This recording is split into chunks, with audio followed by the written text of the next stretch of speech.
नमस्कार विद्यार्थी मित्रांनो, मी खेमराज चामोरशीकर तुमचा आकार फाउंडेशनचा ऑनलाईन प्लॅटफॉर्म स्वागत करतोय। सायन्सची एक सिरीज चालू केलेली आहे। यामागचा उद्देश म्हणजे काय तर आता एमपीएससी जर आपण पॅटर्न बघितलं तर थोडासा प्रश्न विचारायचा जो पॅटर्न आहे किंवा प्रश्न कसे विचारले जातात हे थोडासा बदलत आहे। आता कन्व्हेन्शनल राहिलेलं नाही आहे, त्यामुळे फक्त रट्टा मारून आधीच होतं की फक्त वाचून किंवा रट्टा मारून होऊ शकत होतं, पण आता तसं राहिलेलं नाही आहे। आता तुम्हाला ते चांगलं डीप पर्यंत जाऊन ते तुम्हाला समजून घ्यायचे, कॉन्सेप्ट चांगले समजून घ्यायचे आहेत। यासोबतच आता एमपीएससी न्यूमरिकलसुद्धा भरपूर विचारत आहे। तुम्ही दरवर्षीचं ॲनालिसिस बघा, यावर्षीसुद्धा राज्यसेवा आणि कंबाईनमध्ये राज्यसेवामध्ये केमिस्ट्रीवर 6 न्यूमरिकल्स विचारले आहेत, फिजिक्सवर सुद्धा न्यूमरिकल विचारलेलं आहे।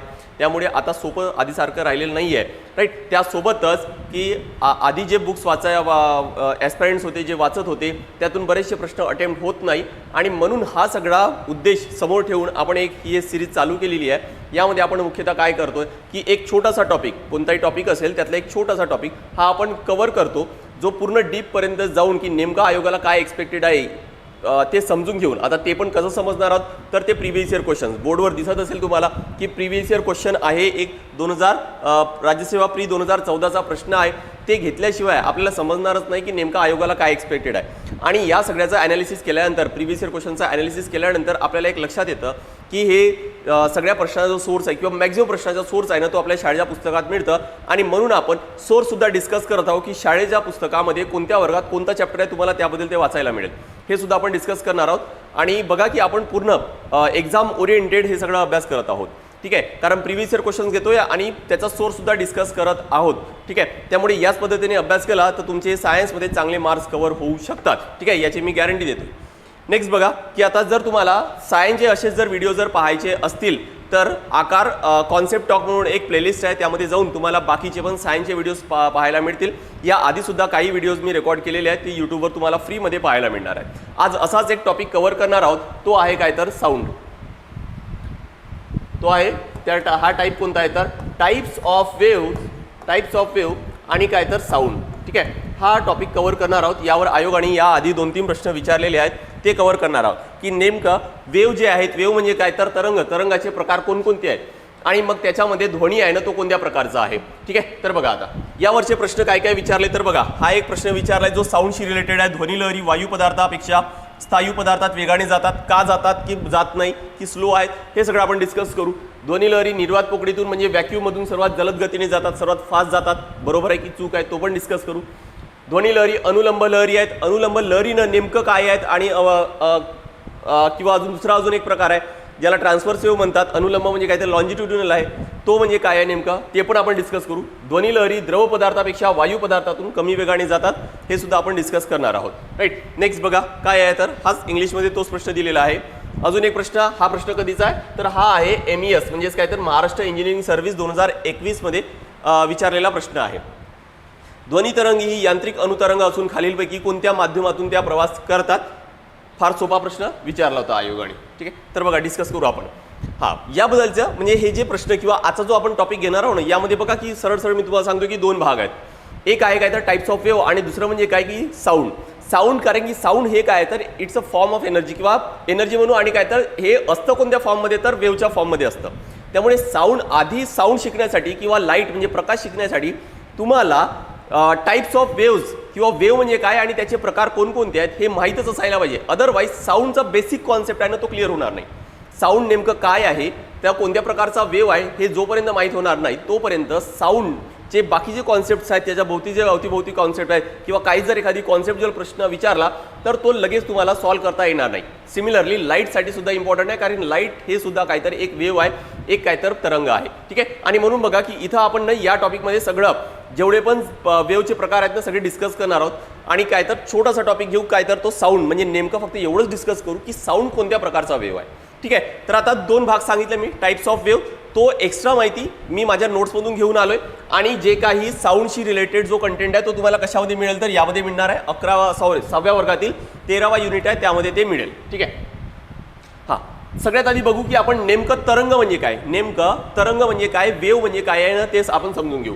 बघा काय आहे की ज्या वेळेस बघा कोणतीही वस्तू जर असेल, एक लक्षात ठेवा फिजिक्समध्ये ना किंवा इन जनरल जे पूर्ण आपलं युनिवर्स बनलं आहे ते फक्त 2 गोष्टीपासून बनलं आहे, पूर्ण युनिवर्स बनलंय ते फक्त दोन गोष्टीपासून बनलंय. एक आहे काय तर पदार्थ आहे ज्याला आपण मॅटर म्हणू, ज्याला मास आणि व्हॉल्यूम असतं म्हणजेच वस्तुमान आणि आकारमान असतं, आणि दुसरी काय आहे तर एनर्जी आहे म्हणजेच ऊर्जा आहे. राईट. जसं मी काय करतोय की एखादी वस्तू ही जर इथून इकडे जर फेकत आहे, एखादी ही जी वस्तू आहे ही कुठून तर ए पोझिशनवरून बी पोझिशनवर जर मी फेकत आहे, तर अशा वेळेस काय होत आहे तर या वस्तूचा जो काही मास आहे तो इथून इथं तर जात आहे, तो काय होत आहे तर तो या ठिकाणावरून या ठिकाणी तर जात आहे, पण त्यासोबत त्याची एनर्जी सुद्धा बघा, मास जात आहे आणि काय तर मास जात आहे आणि त्यासोबत काय तर त्याची एनर्जी सुद्धा ए पोझिशनवरून बी पोझिशनवर जात आहे. ठीक आहे. हे दोन गोष्टी लक्षात ठेवा की ज्यावेळेस पण आपण एखादी वस्तू एका ठिकाणून दुसऱ्या ठिकाणी फेकतो तर काय होत आहे त्याचा मास आणि काय तर एनर्जी ह्या दोन्ही गोष्टी काय होतात तर ट्रान्सफर होत आहेत, कारण या वस्तूला सुद्धा काय तर काहीतरी एनर्जी आहे आणि मास तर आहे म्हणूनच काय तर त्याला आपण मॅटर म्हणतो.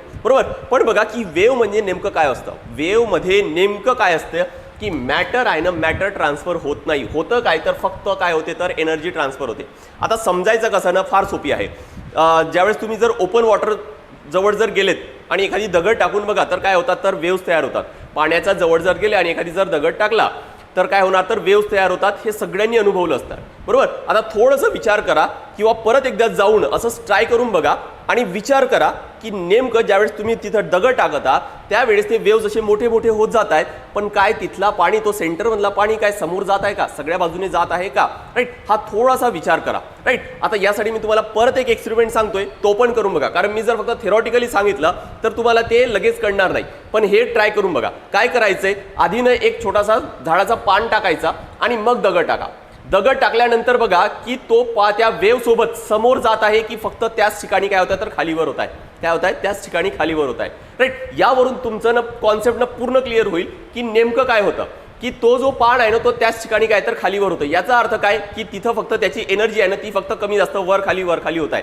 तिचा पाणी आहे तो समोर किंवा मागे जात नाही, हे लक्षात घ्या. काय होतं की ज्या वेळेस वेव्ह तुम्ही तयार करत आहात त्यावेळेस पाणी हा त्या सेंटरमधून पुढे जात नाही, अदरवाईज काय तर तिथं खड्डाच पडला असता. राईट. आणि एक लक्षात घ्या की वेव्ह जे असतात ते फक्त वर सरफेसला असतात, पाण्याच्या खाली जो आहे ना अजिबात वेव्ह तुम्हाला पाहायला मिळत नाही. राईट. म्हणजेच काय लक्षात ठेवायचंय की ज्यावेळेस तुम्ही दगड टाकला, वेव्ह तयार झाली, तर अशा वेळेस नेमकं काय होणार आहे की एनर्जी फक्त काय होते तर बघा, फक्त एनर्जी आहे ना, इथून एनर्जी फक्त सगळ्या बाजूला अशी वाहत जाते, सगळ्या बाजूला एनर्जी वाहत जाते. तिचा जो मॅटर आहे त्या पाण्याचे कोणतेही पार्टिकल्स ते एका ठिकाणून दुसऱ्या ठिकाणी जात नाही. याचा अर्थ काय म्हणता येईल आपल्याला की मास आहे ना, मास हा ट्रान्सफर होत नाही. राईट. आणि यालाच काय तर यालाच वेव्ह म्हटलं जातं. वेव्ह म्हणजे नेमकं काय की ज्याच्यामध्ये मास ट्रान्सफर होत नाही. होत काय आहे तर फक्त एनर्जी ट्रान्सफर होत आहे.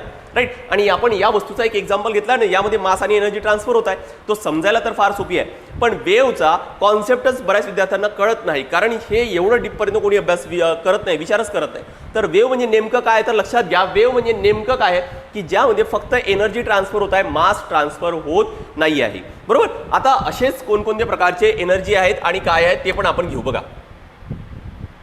हा वेव्ह म्हणजे काय तर बघा, हे काय तर एक तरंग, हे एक काय तर कंपन आहे. कंपन आहे म्हणजे काय, बेसिकली वेव्ह म्हणजे काय आहे तर नेमके वेव्ह म्हणजे नेमकं काय तर कंपन म्हणजे काय तर व्हायब्रेशन्स आहेत, डिस्टर्बन्स आहे, किंवा याला आपण दुसऱ्या एक शब्दात म्हणू काय तर हे व्हायब्रेशन्स आहेत. विदाऊट व्हायब्रेशन काय तर ते राहणार नाही. जसं पाणी जर टाकलं तर बघा, पाण्यामध्ये ज्यावेळेस मी दगड टाकतोय, परत एकदा तोच कॉन्सेप्ट सांगतोय मी, नेमकं काय होत आहे की जसं एका ठिकाणी जर मी दगड टाकलं तर या ठिकाणचा जो पार्टिकल्स आहे, पाण्याचे पार्टिकल्स, ते व्हायब्रेट व्हायला लागतील.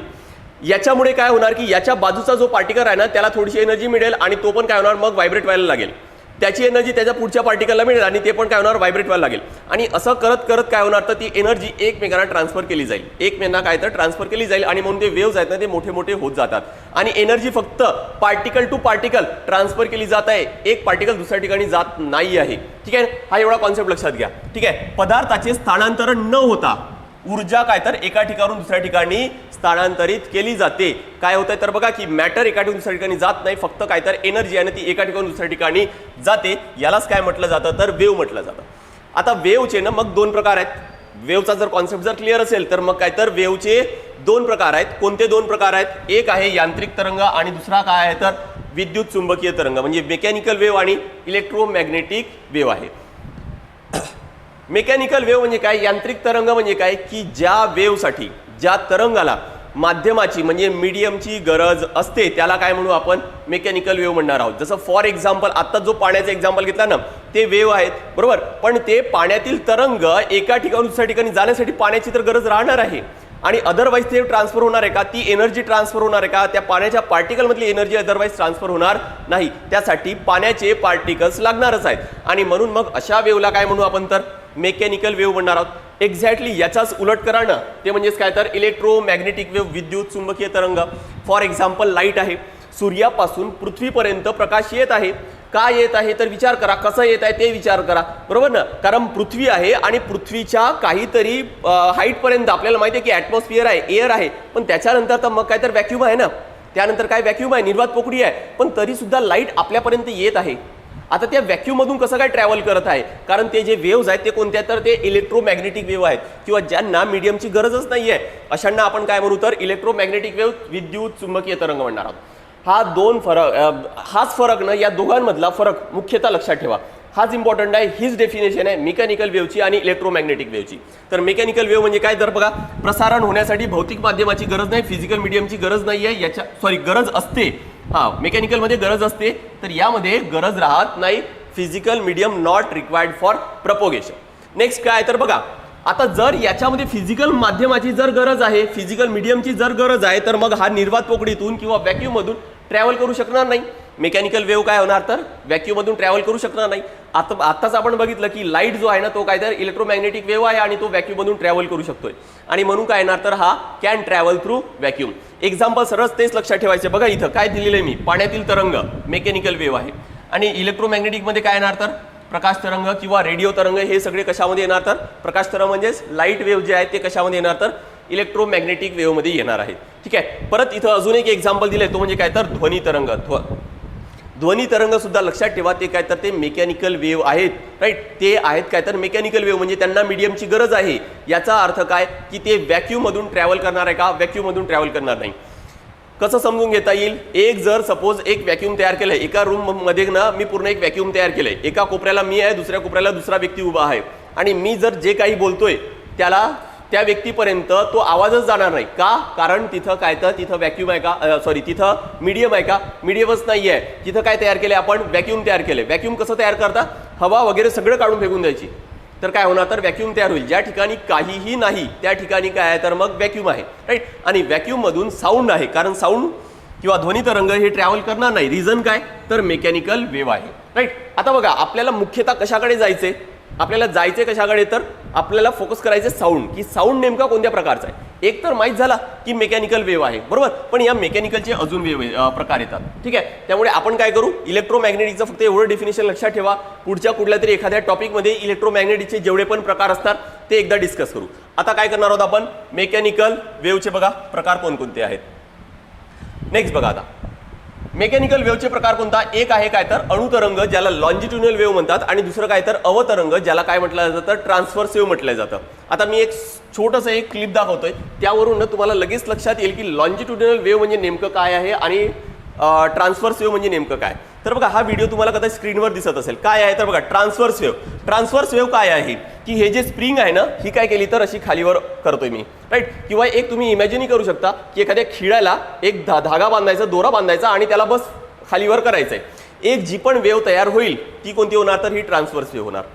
लॉन्जिट्युडिनल कशी आहे तर बघा, की या स्प्रिंगला कॉम्प्रेस करत आहे, कॉम्प्रेस केलं तर ही बघा, ही वेव्ह समोर समोर समोर समोर जात आहे, राईट. अशा प्रकारची जर वेव्ह असेल तर याला काय म्हणायचं आपण, लॉन्जिट्युडिनल वेव्ह. एक लक्षात घ्या की हे वेव्ह आहे म्हणजे काय तर मॅटर ट्रान्सफर होत नाही आहे. बघा की इथची स्प्रिंग आहे, ही इथंच आहे, ती काही समोर गेलेली नाही, ती समोर गेलेली नाही आहे, राईट. किंवा यामध्ये सुद्धा जी स्प्रिंग आहे ना, ती समोर गेलेली नाही, ती आहे तिथंच आहे, फक्त त्या ठिकाणी काय होत आहे तर व्हायब्रेट होत आहेत. फक्त काय होत आहे त्या ठिकाणी व्हायब्रेट होत आहे, इथं सुद्धा काय तर व्हायब्रेट होत आहे, कारण व्हायब्रेशन म्हणजेच वेव्ह आहे, राईट. आता बघा की या दोघांमध्ये नेमका फरक काय आहे. याच्यामध्ये जे एखादा पार्टिकल इमॅजिन करा, या स्प्रिंगचा एखादा पार्टिकल इमॅजिन करा ट्रान्सव्हर्स वेव्ह मध्ये.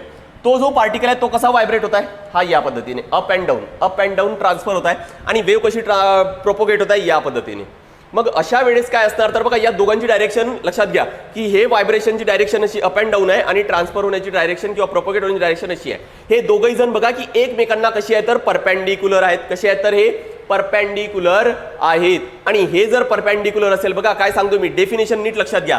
ट्रान्सव्हर्स वेव्ह मध्ये पार्टिकलची डायरेक्शन आणि प्रोपोगेशनची डायरेक्शन एकमेकांना जर परपेंडिक्युलर असेल म्हणजे जर लंब असेल तर ते काय झालं तर ट्रान्सव्हर्स वेव्ह होणार आहे, राईट. त्याचाच उलट म्हणजे काय तर लॉन्जिट्युडनल वेव्ह. या ठिकाणी बघा एखादी पार्टिकल इमॅजिन करा, या पार्टिकल कसा व्हायब्रेट होता या पद्धतीने व्हायब्रेट होत आहे आणि त्याच पद्धतीने काय होणार तर अशीच वेव्ह प्रपोगेट होत आहे. मग या दोघांची पण डायरेक्शन बघा ना, काय तर ही दोघांची पण डायरेक्शन काय तर सेमच आहे.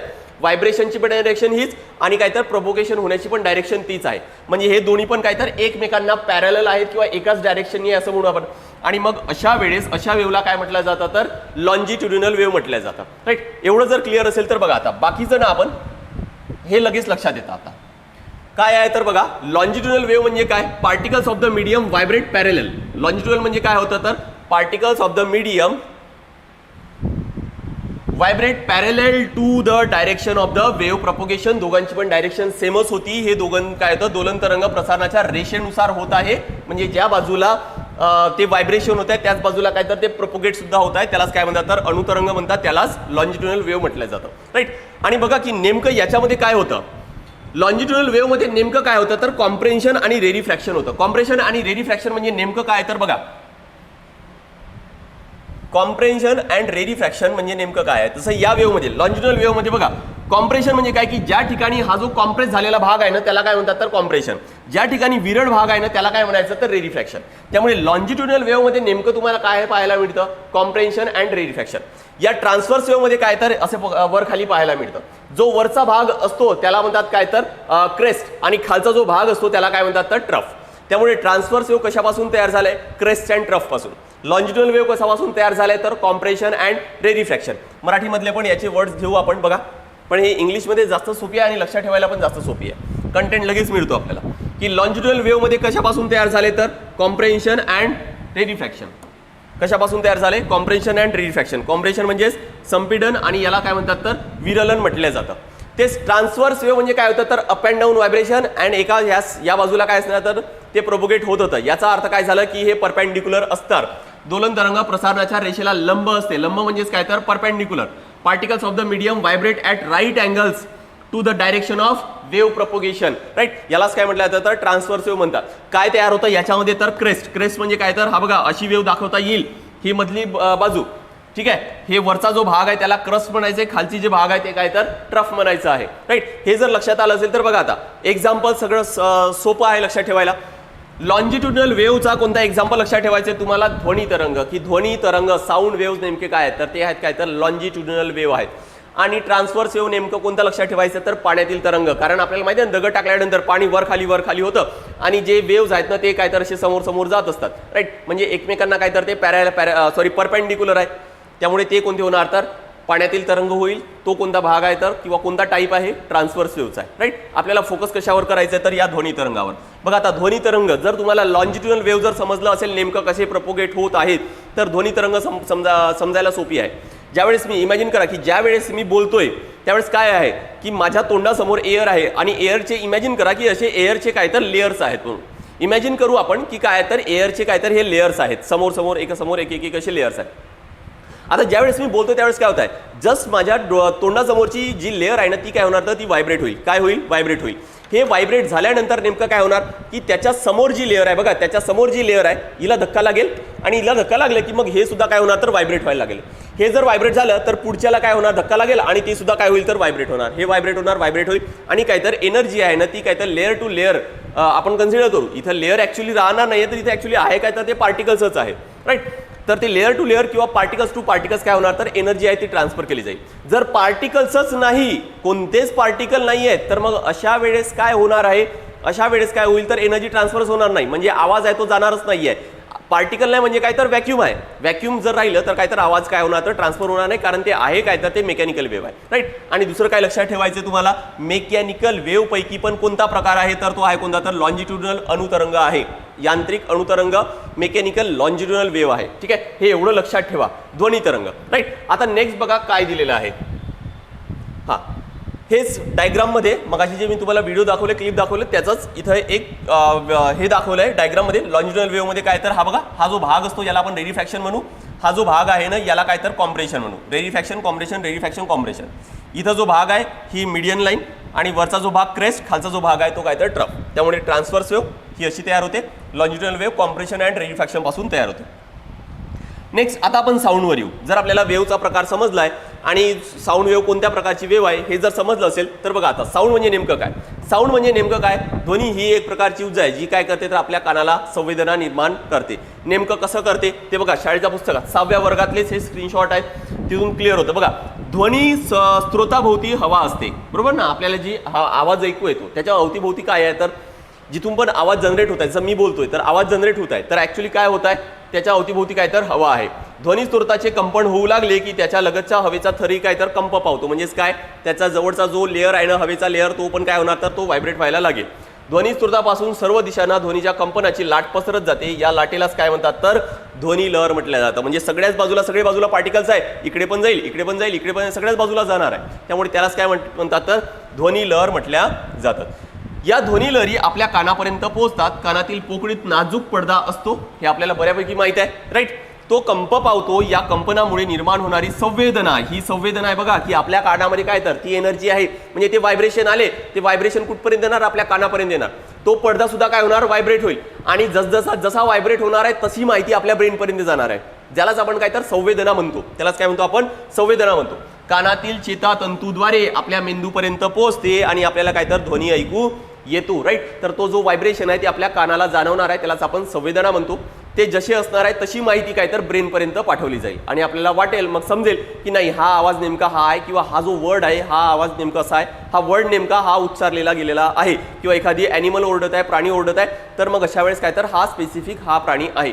ही माहिती आपल्या ब्रेनपर्यंत मग कशाद्वारे तर चेतातंतूद्वारे काय तर पाठवली जाईल. आपली नर्वस सिस्टम आहे त्याद्वारे काय तर नर्व्सद्वारे ते पाठवले जातात, राईट. नेक्स्ट बघा आता काय पदार्थाच्या कंपनामुळे ध्वनीची निर्मिती होते. लक्षात ठेवा नेहमी ज्यावेळेस साऊंड जनरेट होत आहे तर अशा वेळेस काय होत आहे की काहीतरी व्हायब्रेशन होत आहे. विदाऊट व्हायब्रेशन हे पॉसिबलच नाही आहे. इव्हन ज्यावेळेस मी बोलतोय त्यावेळेस नेमकं काय होत आहे तर आपल्या गळ्यामध्ये ना वोकल कॉर्ड्स असतात. हा जो उंचवटा असतो ना हे इथंच काय असतात तर ॲक्च्युली वोकल कॉर्ड्स असतात. हे वोकल कॉर्ड्स पण कसे असतील ना मी तुम्हाला अगदी सोपं सांगतोय. बघा एक ट्यूब असतो ना आपला सायकलचा किंवा गाडीचा, त्याला ओढून धरा किंवा आपला फुगा असतो ना त्याला असे 2 लेयर्स आहेत त्याचे ओढून धरा आणि ओढल्यानंतर काय करायचे त्याच्यामधून फुंकर मारा, एक त्यामधून फुंकर मारा. ते काय होणार ते जे दोन्ही लेयर्स आहेत ना ते दोन्ही लेयर्स काय होणार तर व्हायब्रेट होतील आणि जसेही ते व्हायब्रेट झाले तसा काय होणार तर आवाज जनरेट होतो. हा आपण सर्वांनी मला वाटतं की अनुभवला असतात. सेम आपल्या गळ्यामध्ये आहे, सेम आपल्या काय तर गळ्यामध्ये ज्याला आपण वोकल कॉर्ड्स म्हणतो आणि याच पद्धतीने काय होतं तर आवाज जनरेट होत असतो. नेक्स्ट काय दिले तर बघा हे ऑलरेडी आपण घेतले की यांत्रिक अनुतरंग आहे. यांत्रिक अनुतरंग आहे, मेकॅनिकल लॉन्जिट्युडनल वेव्ह आहे, हे ऑलरेडी आपण कव्हर केले. परत एक एक्स्ट्रा पॉईंट दिले बघा इथं शाळेच्या पुस्तकात छान आहे आणि याच्यावरच आयोगाने प्रश्न विचारले की ध्वनी लहरीचे प्रसारण वेगवेगळ्या माध्यमातून काय होते तर वेगवेगळ्या वेगाने होत असते. माध्यम कोणता आहे नेमका त्याच्यानुसार माध्यम कोणता आहे म्हणजे की आता 6व्या वर्गाची पुस्तक आहे म्हणजे माध्यम कोणता कन्सिडर केला असणार की तो सॉलिड आहे, लिक्विड आहे की गॅस आहे, हेच माध्यम कन्सिडर केलेत. बघा ध्वनी प्रसारण वायूपेक्षा द्रवातून काय तर द्रवातून तर द्रवापेक्षा काय तर स्थायूतून काय होतं अधिक वेगाने होते. म्हणजे सॉलिड लिक्विड गॅस जर लिहायचं असलं तर मला काय लिहिता येईल तर बघा सॉलिड लिक्विड आणि गॅस, राईट. तर सगळ्यात जास्त वेग कशामध्ये आहे तर हा बघा द्रवापेक्षा स्थायूमध्ये आहे म्हणजे सॉलिडमध्ये आहे आणि वायूपेक्षा द्रवामध्ये आहे म्हणजेच काय तर गॅसपेक्षा काय तर लिक्विडमध्ये आहे. सगळ्यात जास्त वेग काय तर हा यांच्यामध्ये आहे हे आपल्याला म्हणता येईल, बरोबर. आता हे असं का होणार आहे तर थोडंसं विचार करून बघा. आपण एक जस्ट लगेच एक दुसरा एक व्हिडिओ घेऊन येतोय ज्याच्यामध्ये स्पीड ऑफ साऊंड हा डिटेल डिस्कस केलाय, त्याच्यावर कोणकोणते फॅक्टर्स अफेक्ट करतात ना हे आपण चांगलं डिस्कस केलाय, जो तुम्हाला 11व्या वर्गामध्ये मिळणार आहे. तर तो सुद्धा व्हिडिओ बघा की नेमका स्पीड ऑफ साऊंडवर कोणकोणते फॅक्टर्स अफेक्ट करतात, राईट. इथं तुम्हाला काय लक्षात ठेवायचंय तर बघा की स्पीड ऑफ साऊंड कशामध्ये जास्त आहे तर साऊंडमध्ये. नेमकं कारण काय आहे, नेमकं कारण काय तर बघा की सॉलिड आहे म्हणजे काय तर त्याचे जे पार्टिकल्स आहेत ना खूप जवळ आहेत, काय तर खूप जवळ आहेत, ज्याला आपण काय म्हणतो तर टेक्निकल टर्म मध्ये डेन्सिटी न खूप जास्त आहेत. कशापेक्षा लिक्विडपेक्षा कमी अजून कशामध्ये तर गॅसमध्ये आहे, राईट. आणि व्हॅक्यूम मध्ये तर काय तर डेन्सिटी काय म्हणून आपण 0 आहे किंवा काय तर त्याच्यामध्ये पार्टिकल्सच नाहीये. म्हणजे याच्यापेक्षा कमी कशामध्ये असणार तर ते व्हॅक्यूम मध्ये असणार आहे आणि ते ऍक्च्युअली किती असेल तर ते किती असणार तर 0 असणार आहे स्पीड ऑफ साऊंड, राईट. आता बघा की सॉलिडमध्ये जास्त का आहे कारण त्याच्यामध्ये पार्टिकल्स खूप जवळ आहेत. मग अशा वेळेस काय होणार की पार्टिकल टू पार्टिकल काय होणार तर लवकर एनर्जी ट्रान्सफर केली जाईल. मग अशी मी तुम्हाला काय सांगितलं होतं की एअर ची लेअर आहे त्याच्या समोर अजून एक लेअर आहे, व्हायब्रेशन झालं परत व्हायब्रेशन झालं राईट. पण आता जर इमॅजिन करा की हे लेयर्सच खूप जर जवळ आहेत तर काय होणार, लवकर एनर्जी ट्रान्सफर होईल. आणि म्हणून काय होणार की सगळ्यात जास्त वेग कशामध्ये असणार तर सॉलिडमध्ये असेल, त्यापेक्षा कमी लिक्विड, आणि त्यापेक्षा पण कमी डेन्सिटी कशामध्ये असते तर गॅसमध्ये असते. आणि म्हणून काय असणार तर गॅसमध्ये सगळ्यात कमी. आणि व्हॅक्यूममध्ये आपण ऑलरेडी डिस्कस केले की किंवा निर्वात पोकळीत किती असतो वेग तर तो 0 असतो राईट. बघा हे इम्पॉर्टंट आहे, याच्यावर आयोगाने प्रश्न विचारलेले आहेत. बघा आता आपण काय घेऊ, प्रिव्हियस इयर क्वेश्चन 2014चा हा प्रश्न आहे. फार सोपा प्रश्न विचारला होता. काय तर बघा खालीलपैकी योग्य वाक्यांची निवड करा. ध्वनी लहरी वायू पदार्थापेक्षा स्थायू पदार्थातून वेगाने जातात. बरोबर आहे, आत्ताच आपण घेतलं बघा, सॉलिड मध्ये जास्त आहे, लिक्विड मध्ये त्यापेक्षा कमी आणि गॅस मध्ये त्यापेक्षा कमी, व्हॅक्यूम मध्ये तर 0 आहे. स्थायू पदार्थातून वेगाने जातात, त्यामुळे हा सेंटेन्स काय असता तर बरोबर असता. ध्वनी लहरी निर्वात पोकळीतून सर्वात जलद गतीने जातात, चूक आहे, कारण निर्वात पोकळीतून म्हणजे व्हॅक्यूम मधून ट्रॅव्हलच करत नाही. नेक्स्ट काय, ध्वनी लहरी अनुलंब लहरी आहेत. बरोबर आहे, अनुलंब लहरी म्हणजेच काय तर longitudinal wave, mechanical longitudinal wave right. हे पाठच करायचं मित्रांनो. काय करायचंय, साऊंड वेव्ह काय, mechanical longitudinal wave. Mechanical wave म्हणजे काय की ज्याला मीडियमची गरज आहे. लॉन्जिट्युडिनल वेव्ह म्हणजेच काय, व्हायब्रेशनची डायरेक्शन, प्रोपोगेशनची डायरेक्शन ही सेमच असते किंवा पॅरलल असते राईट. त्यामुळे हा काय तर हा सेंटेन्स सुद्धा काय तर बरोबर आहे. नेक्स्ट काय, ध्वनी लहरी द्रव पदार्थापेक्षा वायू पदार्थातून कमी वेगाने जाते, वायूमध्ये काय तर कमी वेगाने जाते, हा सुद्धा बरोबर आहे. ACD हे काय तर बरोबर आहेत, ACD बरोबर आहेत. जो बी आहे ना तो चुकीचा आहे राईट. फार सोपा प्रश्न विचारला होता, इंग्लिशमध्ये तोच प्रश्न आहे. ज्यांना वाटत असेल त्यांनी स्क्रीनशॉट काढता येईल. नेक्स्ट हा MES 2021चा प्रश्न आहे. बघा फार सोपी आहे. ध्वनी तरंग ही यांत्रिक अणुतरंग आहे, ऑलरेडी आपण डिस्कस केले असून खालीलपैकी कोणत्या माध्यमातून त्या प्रवास करतात. कोणत्या माध्यमातून करतात, वायूमधून करतात, द्रवमधून करतात, घनमधून करतात. त्यामुळे आन्सर काय येणार खरं तर वरीलपैकी सर्व माध्यमातून. आन्सर काय येईल तर चौथा पर्याय आहे ना तो काय तर तो योग्य आहे. सर्व मीडियम मधून, सर्व जेवढे पण मीडियम इथे दिलेले आहेत ना त्यातून काय होणार तर ते ट्रान्सफर होणार आहे. कारण ध्वनी लहरी हे मेकॅनिकल वेव्ह आहे, त्यांना कशाची मध्ये की मीडियमची गरज, फिजिकल मीडियमची, भौतिक माध्यमाची गरज ही असतेच राईट. त्याशिवाय ते प्रपोगेट होऊ शकत नाही राईट. एक असाच व्हिडिओ लगेच मी घेऊन येतो ज्यामध्ये स्पीड ऑफ साऊंड, बघा आपण स्पीड ऑफ साऊंड तर डिस्कस केले ना की सॉलिडमध्ये सगळ्यात जास्त आहे, पण ॲक्च्युली त्याच्यावर अजून कोणते फॅक्टर्स अफेक्ट करत आहेत. टेम्परेचर आहे, ह्युमिडिटी आहे, प्रेशर आहे, हे फॅक्टर्स कसे अफेक्ट करतात.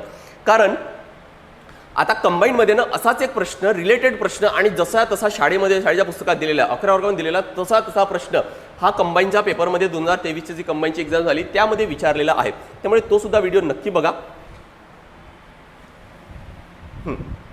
आणि असेच कंटिन्यू तुम्हाला जर फ्री कंटेंट हवा असेल तर यूट्यूबवर आकार फाउंडेशनचं यूट्यूब चॅनल आहे, त्यावर तुम्हाला नेहमी रेग्युलर कंटेंट पाहायला मिळतो. इव्हन तुम्हाला सुरुवातीला पण सांगितलं मी की आपण जी सायन्सची सिरीज चालू केलेली आहे, असे जे छोटे छोटे टॉपिक आहेत ते तुम्हाला कोणत्या प्लेलिस्टमध्ये मिळणार आहे तर आकार कॉन्सेप्ट टॉप यामध्ये ते मिळेल राईट. आणि टेलिग्राम चॅनल आहे आकार फाउंडेशनचा, आकार UPSC MPSC, त्यावर सुद्धा तुम्हाला फ्री कंटेंट हा मिळत राहील किंवा एखादी नवीन व्हिडिओ येतो त्याची नोटिफिकेशन सुद्धा तिथं मिळेल. तर आज आपण इथंच थांबूया. पुढचा व्हिडिओ नक्की बघा आणि आपले चांगले कॉन्सेप्ट्स आहेत, सायन्सचे कॉन्सेप्ट हे चांगले क्लिअर करा. आपण पुढच्या काही व्हिडिओमध्ये न्यूमरिकल सुद्धा कव्हर करणार आहोत. तर आज इथेच थांबूया. Thank you very much.